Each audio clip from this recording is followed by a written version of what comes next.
Sveiciens no Ceļo Rediju un Lamas. Mēs esam Krabī.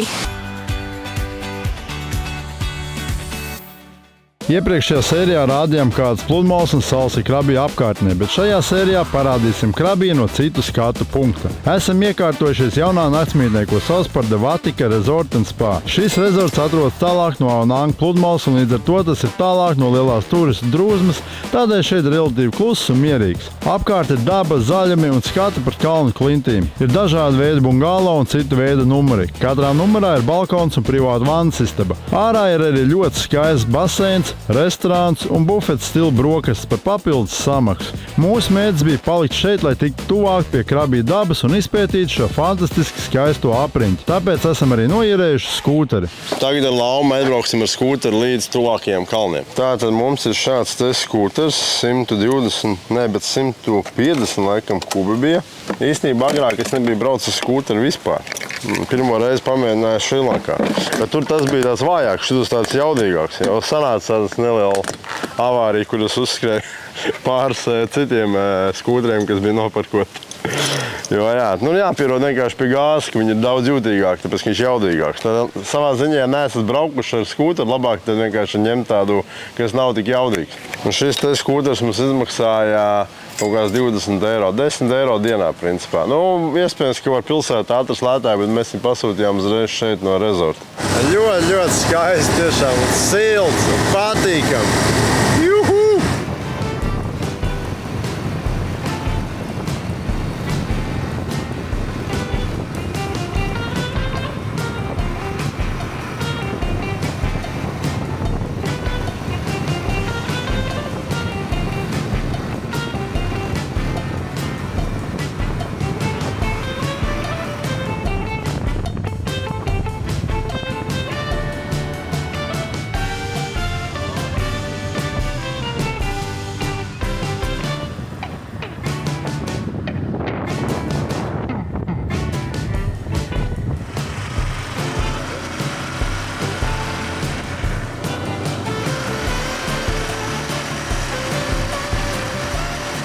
Mēs braucam garām šiem te kokiem un tagad pamanījām, ka no viņiem kaut kas tiek ievākts tecinot, tā kā mums bērns sulas, tikai viņiem te tek gumija. Re, kur mizā ir iegriezts tāds kā iegriezums un tek balts šķidrums, kas veido tā kā tādu gumijainu masu. Ļoti interesanti. Visi grib ceļot, arī tu gribi ceļot. Ar ko sākt, kur atrast informāciju? Travelmania.lv tev palīdzēs. Atrod savu ceļvedi, izplāno galamērķi un dodies piedzīvojumos. Dalies ar saviem ceļojumiem un iedvesmo citus ceļotājus. Travelmania.lv piedzīvojums ir tā vērts. Iebraucam tikko tādā vietā. Principā mēs pat nezinājām, kur mēs braucam. Mēs vienkārši braucam, vadamies nedaudz pēc tā, kur ir kaut kā kalna un palmas un tā tālāk. Jo lielais biezognis jau labāk, bet atapāmies te, kur audzē ļoti daudz ananās. Un es dzīvē neesmu nekad redzējis, ka aug ananās. Un Lam, tu? Jā, es arī ne. Ļoti interesanti. Viņš aug no tā viņa čupčika un izaug jaunas vietā. Es tikai zinu to, ka ananās it kā augot veselu gadu. Iesim apstīties, kā tas izskatās dzīvē. Kur teiksim šajos te nekā nav. Te vienkārši viņš tā kā kaut kas tur veidojās tikai. Bet mēs paējam nedaudz priekšu, un te jau var manīt, ka te ir pilnīgi cita krāsa. Jau tā kā sāk palikt brūnīgi, sarkanīgi, un veidojās maziņi ananāsiņi. Parāk, kur ir lielāks? Tas ir lielāks? Jā, viņš vēl nav gatavs, bet jau izskatās pēc ananās. Nē, gatavs viņš vēl nav. Re, kur šitais pasties? Te jau ir vēl lielāks pastamies šitā. Smoki. Reāls tūlīgi. No viena auga izaug viens ananās sanāk. Jā, tas ir vēl lielāks. Tik tūlīgi. Mums ir daudz viņi ir. Un tā aizemē tieši ananās ir nereāli garšīgi. Ja sevišķi mēs Laumu pērkam tos mazos. Es nezinu, vai šie ir mazie, iespējams šie ir lielie. Nav jausmas, bet tos, kurus mēs ēdam, tie ir tie mazie, un tiem ir vienkārši. Wow, garša buķets kolosāli. Tiešām ir tik saldi, tāda sajūta, ka būtu izmērcēta cukurā, bet nav. ceļojam mēs ar Laumu, pētam dabu un uzgājām šobrīd tādu vietu, kur šeit ir kajakiem var braukāt un ir tā kā, nezinu, mangrūvs, valsts nezinu, bet nereāli skaista upe vai pat ezers, bet, radās sajūta, ka gribam ļoti aiziet un pamēģināt kajaku šeit. Man vispār piebraucot, pirmā reakcija bija, kā var būt tāds skats pēkšņi no nekurienes. Šmaiziņš, kaķītis. Lamnā pēd lūziņš.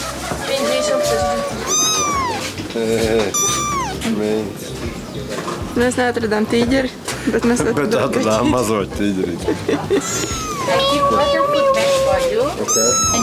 Izīrēt kajaks bija ļoti vienkārši un par laimi nebija vajadzīga iepriekšējā rezervācijā. Pēc neilga brīža jau tiekam pie mūsu kajaka un kopā ar pavadoni dodamies izpētīt šo īpatnējo vietu. Šī vieta ir upes un kanāla sistēma ar kristāldzīdru ūdeni, kas ved cauri mangrūvju un tropiskā lietus meža apvidiem Krabju reģionā. Daba šeit tiešām ir ļoti interesanta. Ūdens ir tik dzīdrs, ka var redzēt visu, kas zem tā aug un dzīvo. Tur ir dažādi augi, zīvis, akmeņi, koku stumbri un saknes, kas veido ainevisku spoguļūdens efektu. Viss ir zaļš gan virs, gan zem ūdens, kā arī ainavas ar kalniem iedod vēl īpašāku noskaņu šai vietai. Jā, mēs tiešām vienkārši braucam uz skūteru un uzgājām šito vietu no zila gaisa.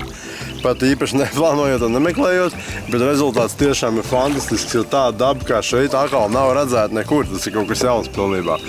Tā zem joprojām mūs pārsteidz un nebeidz pārsteigt. Un vēl laba lieta šeit ir tas, ka šeit ir salīdzinoši ļoti maz cilvēku. Pa kādam ir turistam, bet viņa nav tā kā, teiksim, Nang vai Potongā. Ir vērts paņemt vienkārši skūteru un izbraukt ārā no pilsētas, tā kā mēs to darām. Tas vienkārši ir jādara pēc būtības, nevis ir vērts. Ar kajaku varam arī iepeldēt biezākos džungļos, kur vēl daudz šaurāk ūdens kanāli, un te arī tiekam pie iespējas izpeldēties šajā fantastiski veldzējošajā ūdenī, kas bija viens no labākajiem brīžiem šajā dienā.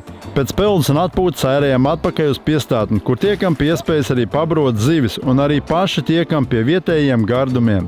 Tikko tūri beidzās, tikām arī pie ananās, un jāsaka, ka šī bija viena no labākajām vietām, kur mēs esam iztērējuši līdz šim naudu. Jo tiešām bija skaisti, kolosāli, mēs arī izpeldies, un viss bija tieši tajā brīdī to, ko tev vajag. Ja tev ir ļoti, ļoti karst, tu esi virs saldūdens, un tu vari izpeldēties, un kas ir pat labāk par to? Atspirdzinošā avotiņā. Tieši tā. Un te nav cilvēku. Viņi ir, bet viņi netraucē. Jā, jo jūs esat tā kā sadalīti pa to visu to ūdeni, un ir sajūta beidzot, ka tu esi viens dabā. Tieši tā, tā kā šeit var braukt. Esam atbraukuši uz Krabiju Elephant Sanctuary, jeb ziloņu patvērsmi, kur rūpējās par ziloņiem un arī dod turistiem iespēju viņus pabarot vai arī vanoties ar viņiem. Mēs esam atbraukuši ziloņus pabarot. Bet pastāstīšu nedaudz par to, kāpēc ziloņi Taizemē vispār tiek izmantoti. Agrāk viņus izmantoja lielo mašīnu vietā džungļos, lai palīdzētu vilkt ārā baļķus, bet to aizliedz 89. gadā, un tad visus ziloņus pārmeta uz turismu. Un jūs jau droši vien esat dzirdējuši un redzējuši, ka ļoti daudzi agrāk braukt ar ziloņiem Taizemē, jāt ar viņiem un sēdēt viņiem uz muguras un, respektīvi, izmantot viņus turismu vajadzībām. Tagad tas viss vairs nav ētiski, un šos te ziloņus tagad var tikai pa gabalu pastīties un varbūt iedot viņiem kādu banānu. Šeit ir 4 ziloņi, un šis prieks pabarot ziloņus neko nemaksā. Ziloņiem ir jāmazgā rokas. Mēs barosim ziloņus ar cukurniedrēm un banāniņiem, kas nav gatavi pārdošanai, bet kas ir ļoti piemērot ziloņiem. Kāds viņam snuķis dīvains. Ak, Dievs. Apetīti rodas ēdot, vai ne? Ziloni, ko? Garšīgs. Viņam laikam vairāk garšo banāni nekā cukurniedrs. Šitās viņam jau ir apnikušas, viņš met zemē, redzi? Aha, ēd viņš cukurniedru. Tā kā neko citu nedod, tad viņš ēd arī cukurniedru. Tā būs arī banāni, mums atstāja deserta. Tagad deserts, tagad banāni? Jā, tagad viņam vēl viena cukurniedra palika. Jā. Tas viņam garšo daudz labāk. No. Nostātīts, jā? Ko? Da. Viņam nekaitina zilonīt, viņam gribās. Visu paķēra. Tagad pa vienam, jā. Kur? Te. Reik. Ņems, jā. Tur krīt zemē. Jā, ņem no zemes. Mālacīts, jā. Mālacīts.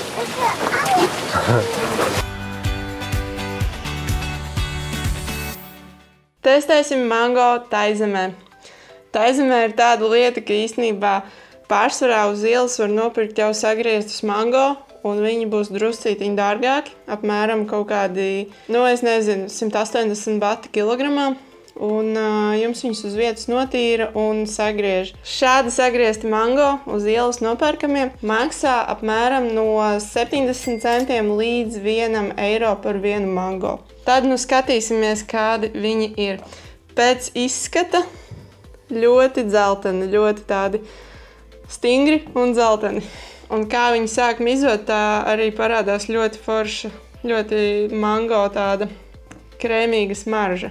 Ļoti sulīga, dzeltena krāsa. Griežās ļoti labi, ļoti sulīgs. Garšosim. Taizemes mango ir ļoti labs, bet es viņam dodu 8 no 10, jo es vienkārši esmu labāk ēduši Šrilankā. Par citiem augļiem runājot, Taizemē sevišķi populāri ir šie te dragon fruit. Dragon fruit ir 2 veidu, ir baltie un ir sarkanie. Es nopirku sarkano, jo viņš izskatās ļoti iespaidīgi. Ļoti sulīgs. Ja godīgi, dragon fruit ir diezgan bezgaršīgs. Viņš garšo kā tāds pliekans kivī, bet izskats šim auglim ir galvenais. Ir viens augļu veids, ko mēs atklājam Taizemē, kas ir vienkārši visgaršīgākais, ko mēs esam ēduši pēdējā laikā. Un tie ir mazie ananāsi. Viņi tiešām ir mazi ananāsi, un viņus pārdod jau sagrieztus un nomizotus. Izskatās šādi. Un garšo tā kā ananāsis. Tikai izmērcēts cukurā, bet tādā nevis tā kā tādā pretīgā saldumā, bet tādā nenormāli sulīgā, tādā spridzeklī. Un pirmo reizi, kad mēs viņus pagaršojam šos ananāsus, mēs vienkārši bijām šokā, un tagad mēs viņus ēdam katru dienu. Labākie ananāsi manā dzīvē.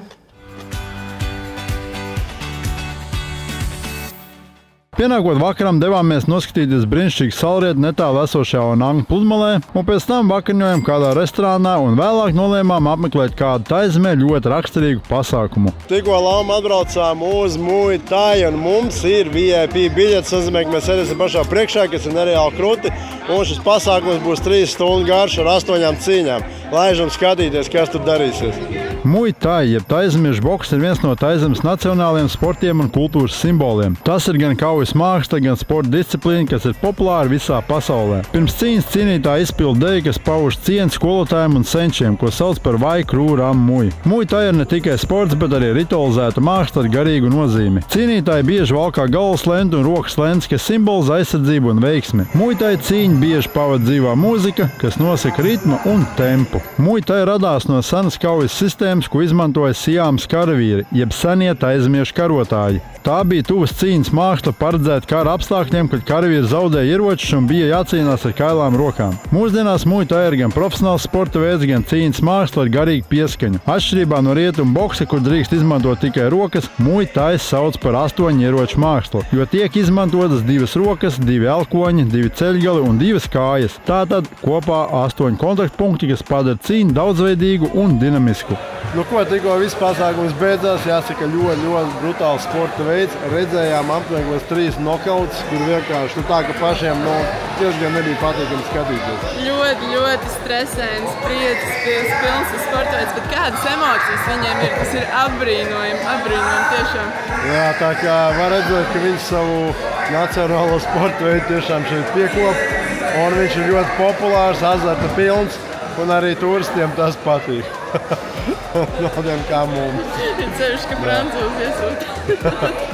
Jā, kā redzējāt, arī man bija tas brīdis šeit atnākt un uzstāties, pasniegt ziedus. Tā kā kaut kā, es īsti nesaprotu, kāpēc tas jādara, bet tas kaut kādā respekta izrādīšana vai kaut kas tāds. Jā. Noteikti esat šeit Taizemē, aiziet, apskatieties kādu no šīm Muay Thai cīņām. Nu, nenožēlosiet, es domāju, noteikti. Būs interesanti. Jā, tā ir tiešām liela daļa viņa kultūras, un tas ir jāredz, ja esat šeit. Tieši tā. Šādi izskatījās mūsu piedzīvojums Krabī, un uzreiz varam secināt, ka šī ir vieta, kur atgriezties. Un no sirds iesakām arī tev atbraukt uz šejieni, jo Krabī ir viss tas, ko vēlies no Taizemes.